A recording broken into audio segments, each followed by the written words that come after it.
Hey guys, welcome to studio. Actually, let me rephrase that. Hey gals, welcome to studio. Now, the reason why I say that is because unlike my Arknights content, this particular staff is from the mobile game Love and Deep Space. And the reason why I modeled this particular staff is because a friend of mine wanted a 3D model it because she wanted to cosplay the main protagonist from the with the outfit from the what is it, Xavier's King of Darknight outfit. I think it was the Fallen Crown trailer or something. Yeah, that was it. And so here we are, decided to model it out and adapt it for cosplay. Now, there are certain aspects of this prop that I need to address, but for now, we'll go ahead and move on to showcasing the assembly of it, or at least all the parts. So I'll turn everything invisible and start with the center of the staff. This is staff center. As you can see, this is a very large piece, and you're going to want to print it with the flat side onto the print bed. And much like many of the other parts of this prop, there are going to be a lot of mirroring because it is very symmetrical, highly symmetrical. Thank God, because otherwise I would have fucking blown my brains out. But anyway, so anything, for example, the other side of this central piece, you can go ahead and just print it twice because, like I said, it's very symmetrical. So easy peasy. And here is an example. I have Ultimaker Kira pulled up. You're just going to want to print it on the flat side down. Add some support structures that is everywhere because there are a few overhangs, but other than that, not too difficult to print. So yeah. All right, moving on. We're gonna move on to the staff centerpiece. Now, you may have noticed something pretty obvious. There are some empty spaces here that are intended for like rhinestones, some gems and whatnot that I just left empty because 3D printing those in some filament, you're not going to get the highest of quality. So this particular prop is going to require some handicraft stuff, particularly some resin casting, a little bit of foam work on certain aspects, but that aside, that's something to keep in mind if you see an obvious empty space. Similarly, certain aspects of the central piece of the staff, for example, all those floral designs here, I just left it as a flat surface because I suck at modeling that sort of shit. Certain aspects of the centerpiece of the staff, you will notice there are these tiny little holes, and much like the reasons for the leaving of the, the gem pieces, these holes are for these tiny little spikes that appear on like, let me pull up a reference image. For example, right here, you can see these spikes that come out from the central part just underneath this little thing. And those things are like a millimeter thick, and so that's not very suitable for 3D printing. It would be way too brittle. Instead, go ahead and stick like some long toothpicks or whatever through that, and it'll serve you much better. That aside, you're going to want to print the centerpiece of the staff. Where was it?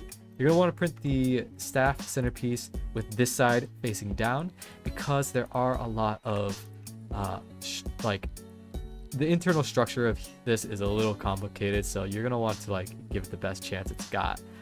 There might be a few overhangs here, but depending on your printing settings, you might actually be able to get away with it. If anyone runs into any issues, go ahead and just let me know and I can try to make adjustments. But that aside, we're gonna move on. Here is the top spike, and as you can see, I left some of the floral fucking parts of this top spike like right here. I left it alone because that is way too brittle, way too thin. It's a little too detailed for my taste, and so yeah. Once again, just go ahead and print it with whatever flat side down, and once again, there are going to be some wooden dowel holes here, or alignment rods. These alignment rod holes are 6mm, or made for 6mm. If you would like some freedom unit adjustments, then I will very likely make some adjustments after this video is posted. And go ahead and check my Patreon shop if you are interested in downloading it. But anyway, yeah. We're going to move on to the side spike, and there happens to be 2 of them. So go ahead and print this twice. Once again, very straightforward print. Nothing much to talk about. The diagonal spike, there are 4 of them. So go ahead and print those 4 times. Print them with the flat side touching the build plate. Here is staff 1. Go ahead and print this upside down, wherever gives you the least overhangs. Here's staff 2, staff 3, and staff 3 is made separately so that it can be printed upside down to reduce the number of overhangs. And staff 4.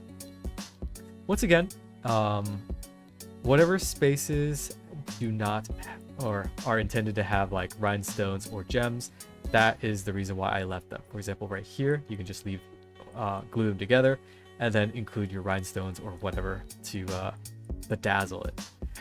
For the rest of the staff, I included these staff lengths. They're just simple 3D printed rods. I can add a few more versions where they're like just a bare wooden dowel that you can include, but I think it might not be a bad idea to include these individual segments. That way you can 3D print these separately.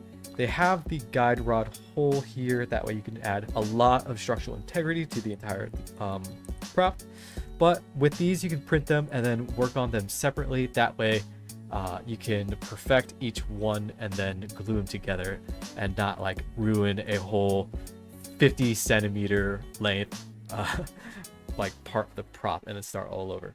But either way, that's up to you. These are different lengths, that way you can print them in different lengths and then make adjustments based on your own height.